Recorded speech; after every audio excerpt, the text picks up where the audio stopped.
Merhaba, ben Ege. Yemek.com'un yemek editörüyüm. Bugün sizlerle Gingerbread House yani zencefilli kurabiye ev yapacağız. Hadi başlayalım.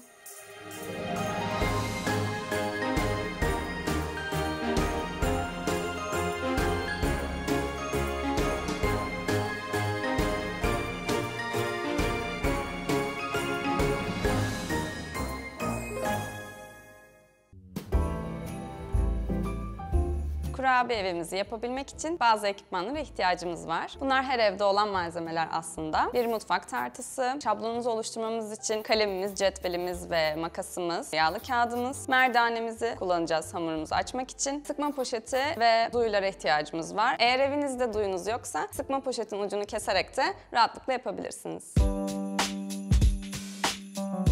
Kurabiyemizin yapımına başlıyoruz. Ben malzemelerimi önceden tarttım. Açıklama kısmına ekledik. Bütün ölçülerini oradan bulabilirsiniz. Oda ısısında yumuşattığım tereyağını ekliyorum. Şekerimi ilave ediyorum.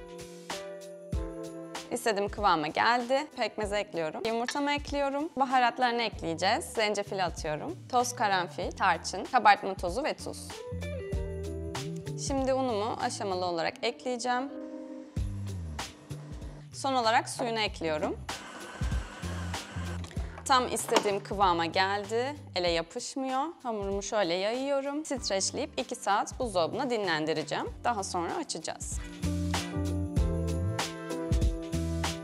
Evin yan duvarları için 15,5'a 15,5 bir kare elde edeceğim. Çatısı için de 16'ya 16 ölçüyorum. Evimizin yan duvarları için 15'e 25 bir üçgen elde edeceğiz. 15'in tam ortasına gelecek şekilde de bir işaret bırakıyorum. Bu noktadan 25 santim yükseklik çiziyorum. Yan duvarları için 15 santim çiziyorum. Üçgen kısmı oluşturmak için 15 santim yükseklikle 25 santimi birleştiriyorum. Yan duvarları için küçük pencereler çiziyorum duy ile.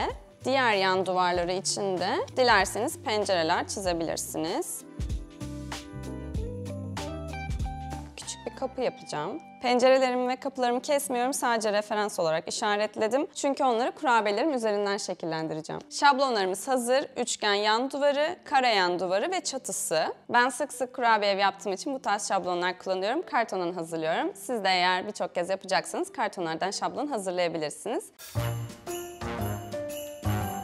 Porsiyonluyorum. Biraz un serpiyorum. Eşit bir şekilde açmamız oldukça önemli.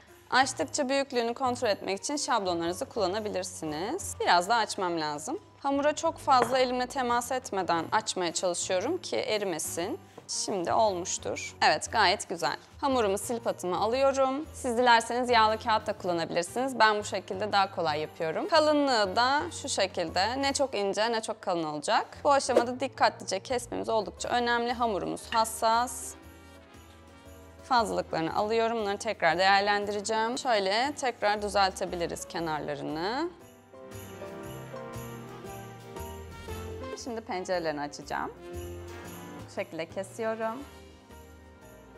180 derecede 15 dakika pişecek. Bu hamurumdan üçgen yan duvarlarını çıkarıyorum. Hamurun fazlalıklarını toparlıyorum. Bunlarla farklı şekilde kurabiyeler de yapacağız. Şimdi yuvarlak penceresini ve kapısını keseceğim.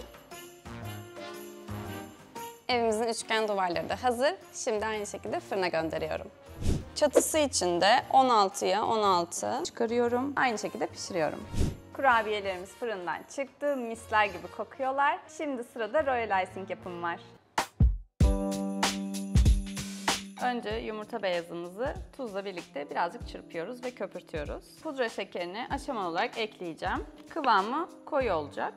Limon suyunu ekliyorum. Daha fazla beyaz olmasını sağlayacak. Tam istediğim gibi oldu. Koyu bir kıvam olacak. Evin birleşmesi için oldukça önemli. Çok cıvık olduysa bir miktar pudra şekeri, koyu olduysa da biraz suyla açabilirsiniz. Kalan kremanın üzerine nemli bir bezle örtüyorum çünkü çok çabuk kuruyor. Artık evimizin birleşimine geçebiliriz. Tabana gelecek kısımlarını bolca krema sürmemiz önemli. Evimizi sabitlemek için de bardaklardan destek alıyoruz. Bu kısımlarına da yine fazla krema sürebilirsiniz. Hiç problem değil. Yan duvarlarına da bolca krema sıkıyorum. Dikkatlice birleştiriyorum. Taşan kremalar olursa hiç problem değil. Zaten onları da tekrar krema ile kapatacağız.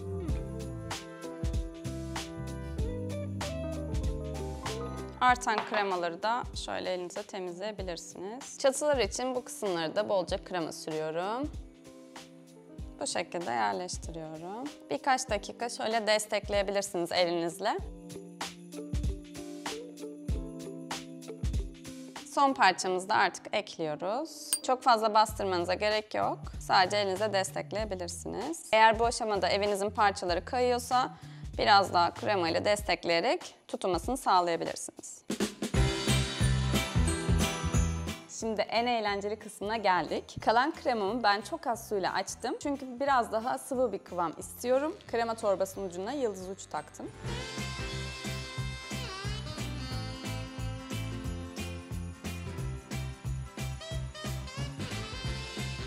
Bu kısımda dilerseniz evinizin üzerine jelibonlarla, bonibonlarla, marshmallowlarla süsleyebilirsiniz. Ben küçük drajeler kullanacağım. Çatısında kırmızı detaylar olacak. Üzerlerine kırmızı minik drajeler ekliyorum.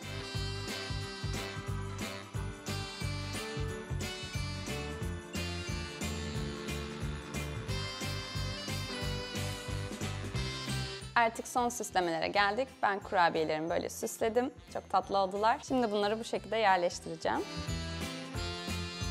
Tarçın çubuklarını da odun efekti vermesi için ekliyorum. Süslediğim minik ağaçlarımı da şöyle yerleştiriyorum. Üzerine son olarak pudra şekeri serpiyorum. Çok tatlı bir kar efekti oluyor. Işığımızı da koyduk. Kurabiye evimiz hazır. Kurabiye evinizi nemden ve sıcaktan koruyarak 1-2 ay kadar saklayabilirsiniz.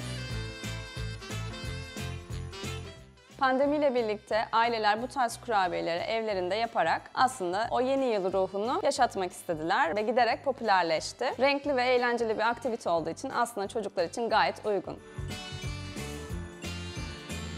Bildiğim kadarıyla ilk olarak Hansel ve Gretel masalında ortaya çıkmış bu kurabiye evler. Öncelikle Almanya'dan oradan da Amerika'ya yayılarak tüm dünyada yapılır olmuş.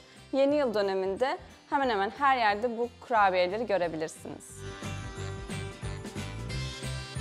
200'den fazla kurabiye ev yaptım. Farklı dekorasyonlarla, farklı tasarımlarda. Ve bu evlerimi Beyken Terapi hesabımda paylaşıyorum. Mutlaka göz atıp yeni fikirler edinebilirsiniz. Videomuzu beğenmeyi ve kanalımıza abone olmayı unutmayın. Herkese iyi yıllar. Bir dakika. Bu nasıl yeniyor? Bence bu güzel evimizi hiç bozmayalım.